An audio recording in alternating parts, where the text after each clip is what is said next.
and welcome to the One More Thing podcast. Today I'm joined with Pastor Larry. Thanks for being here. Hey, it's my pleasure.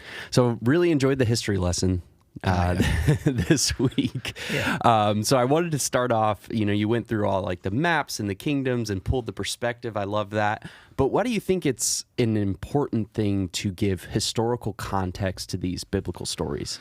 Well, some people are not necessarily thinking they're true. Mm-hmm. They just think some are just fable. Mm-hmm. But to show it is part of the historical life, and others love a little lesson about that because we want to know more. My dad is like that. He loves when you go into those like historical lessons and stuff like that. But I think it's important when you read the Bible. If you're going to read Ezekiel, Isaiah, and Jeremiah, those are exilic prophet books. If you read them as if, it's for me today, you're missing it. Right. For example, when Isaiah says, very popular at Christmas, that every valley shall be filled, every mountain and hill made low, kind of like the Messiah theme.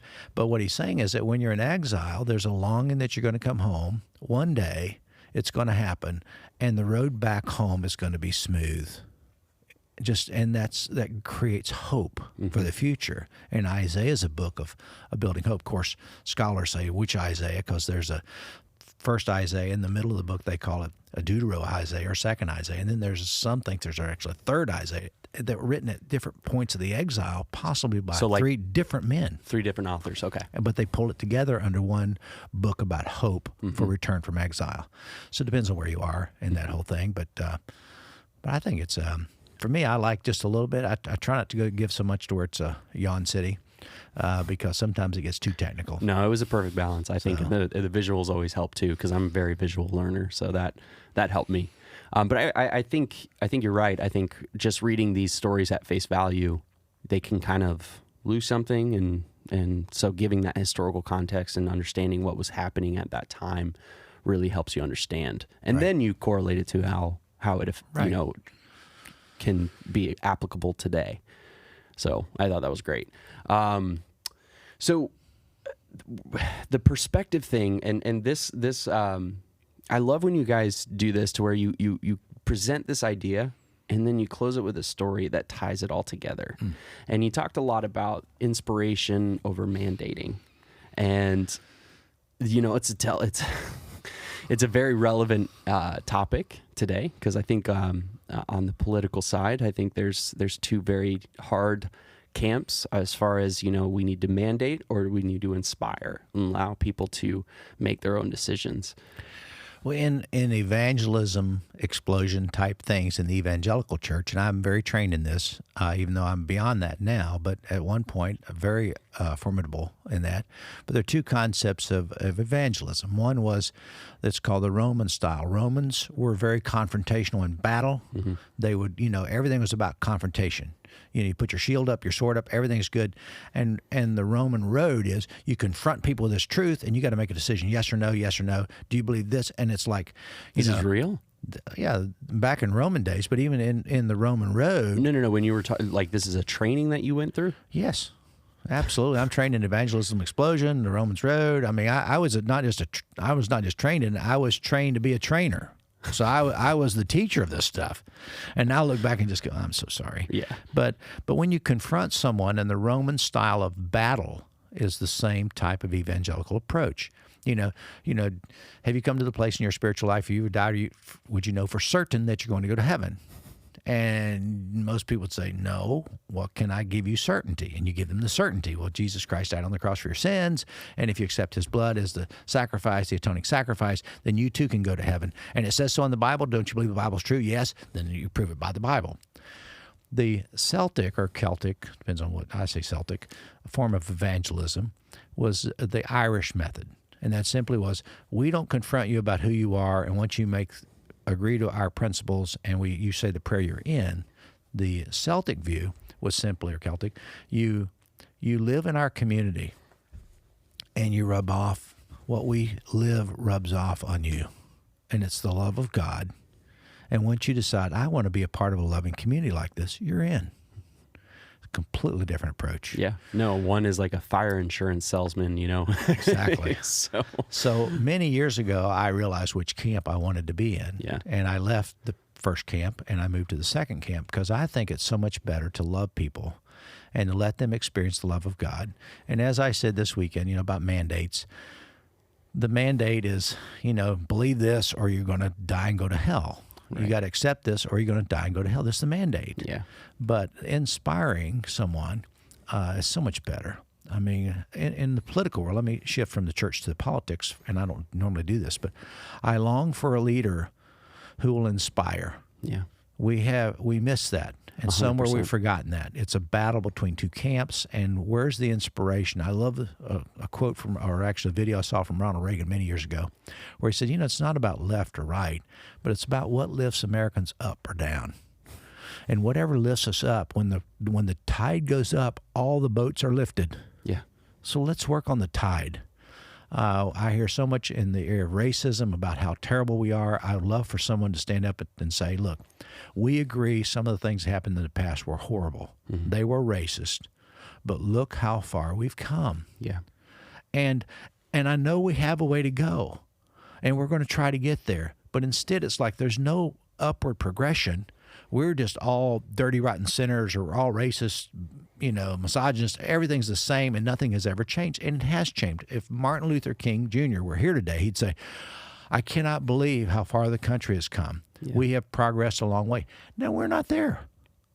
But at least I think when I'm inspired, I think I will do better. Yeah. But not when I have my arm twisted, which gets back to mask mandates and vaccine mandates. Inspire the country on what makes us better as a country. Hey, guys, for the good of everyone, it's better, And for those of you who can't get there, we want to keep giving you the good reasons why you should without mandating it. Yeah. I just don't think mandates are good in the spiritual life, the Christian life, or in the political life. Yeah. I think there are better ways to do it, and this is not about right or left or anything like that. It's just about what lifts us up. Right. And makes us better. I am better when people inspire me. Yeah, we always kind of correlate this into relational language, and I think that's always really good. And that's what the story at the end, you had this wife that had this very mandate-driven husband. Right. And she hated him. Yeah.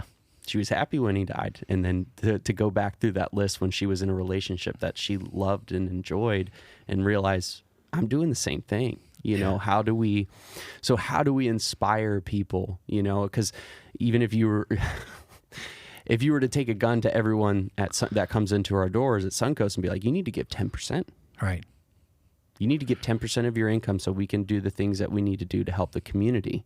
And we put a gun to their head and made them do that, or we inspire them to give of their time and of their energy. Which one we still get the same result either way, but which one do you think is better? It's so much better to brag on people. I remember years ago, someone left a Suncoast service and she said to me, I've never been to church where I was told how loved I was by God. Because usually there's an altar call and telling everyone they're dirty, rotten sinner. Yeah.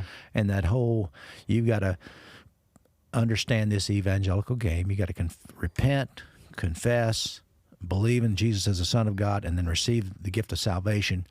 And I simply go, wipe that off the desk and say, I think the biblical story, that's proof texting to even get those four things. Yeah. And I've done them, and I know them. Mm-hmm. But now I'm at a place where I kind of shake my head and go, we've moved beyond that. Yeah. And how do I inspire people to allow the love of God to touch their hearts and transform their lives? Because I think that's what does it. Yeah. It's not me twisting their arms. It's inspiring them. Hey, if you want to see, we give away cars, we change the oil, we do a lot of good stuff. We give away gift cards. We help people with rent. I mean, not a little bit with rent, not a lot, but sometimes we pay an electric bill. Right. We help with car repairs. A lot of things that we do, we think are positive. And when the community hears, you mean I'm a part of that? Yes, you are. Mm-hmm. And the oil change, there's 25 guys there working. 25 people are getting help, and 25 people are giving help, and everyone is winning. Yeah. And no one has to be there. Mm-hmm. It's all by, hey, let's... You mean you didn't mandate the people to come? Yeah, you got to be there. Yeah. It's like beating up, they used to say you're preaching to the choir. Yeah. The choir comes to rehearsal, and they're the only guys there in the middle of the week, and the preacher decides to beat up on everybody that's not there, but he's talking to the people who are there. Yeah.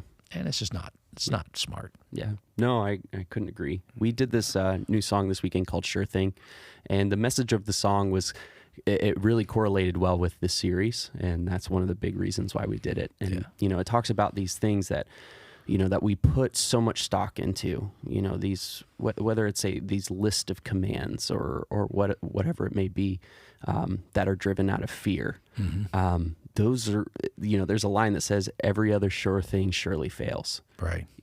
But the thing that I can set my house on, the rock that I can set my firm foundation on is this love and this message that Jesus preached. Yeah, no, that's powerful. It fits in beautifully. Yeah, and so we were just so excited to present this song this weekend. And one of the things I love about Suncoast is we don't try to lie about who we are. We talk a lot of times, especially growing up, the pastor was very much like this perfect center of the church, and he looked down upon the people. He didn't say we're all dirty, rotten sinners. Right. You're a dirty, rotten sinner. Right. And I think the beauty of Suncoast is that people feel very comfortable being who they are. And I think one of the telling signs of that is the Hawkins Road Festival that we had this weekend, which was amazing. We have, people have a problem with there being beer on a church campus. We had a little beer tent that we were, passing out beer. And the people that have come to me and said, oh, well, how could you serve beer at a church? I'm like, do you drink beer at home? Do you drink beer when you go to a restaurant? Well, yeah. What's the difference? But giving it to the kids was a little much. Well, I'm sorry about that. My girls were acting a little hyper. I needed to calm them down just a little bit. No, but I think the word that you're saying, I would say it's summed up in this word. Everything it's about being authentic. Exactly. That's who we are. Yeah. We don't preach down to people. We try to lift people up. We try to be who we are. We all understand that no one is perfect. We all struggle with different things, but love is our dominant thing. Right. And we love others. We show that love in a variety of ways. And giving back to the community, this wonderful Hawkins Road Festival, free music, free bounce houses, so many different things that were able to do. It's just a gift. Yeah. And we do that because it's the love of God. Exactly. And that's why we do it. Yeah. And I think, one of the things you always like to say is that we go by our middle name, and that's community. Agreed. And I think events like this, and even just everything that we do on the weekends, is all about community, and that reminder that you are surrounded by people that love you no matter what, and you can be authentically who you are. Come in with all your crap and all the things that you're struggling with, and we're here for you. And I think that's one of the biggest services that we provide here at Suncoast. Right. And people, they're looking for a place where they can be loved. Mm-hmm. And they're looking for a place, and I hear this too, I've never walked out of church before and felt that I wasn't beat up. I wasn't, I didn't have, one guy said, I came out of that church service and I had the fingerprints around my ankle where they're shaking me upside down for money. They want all the nickels to fall out of my pockets. Yeah. And instead, we don't make a big emphasis on offerings, even though we appreciate when people give. We don't make a big emphasis on salvation because we think transformation is a better word. Mm-hmm. And I think our hearts are transformed when we're confronted with the wonderful truth that God loves me just as I am. And nothing has transformed my life anymore than that one statement, because it's not about the prayer. It's not about, I'm afraid of God. Now, I don't have to be afraid of God. It's the fact I'm his kid. He loves me. He understands me. And I just, that inspires me to be a better human being in reflection of the love of God in me. Love it. Well, beautifully said. Amazing sermon this weekend. And do you have anything else to add to one more thing? No, I'm looking forward to this coming weekend. Should be good. Should be. Thanks, Pastor.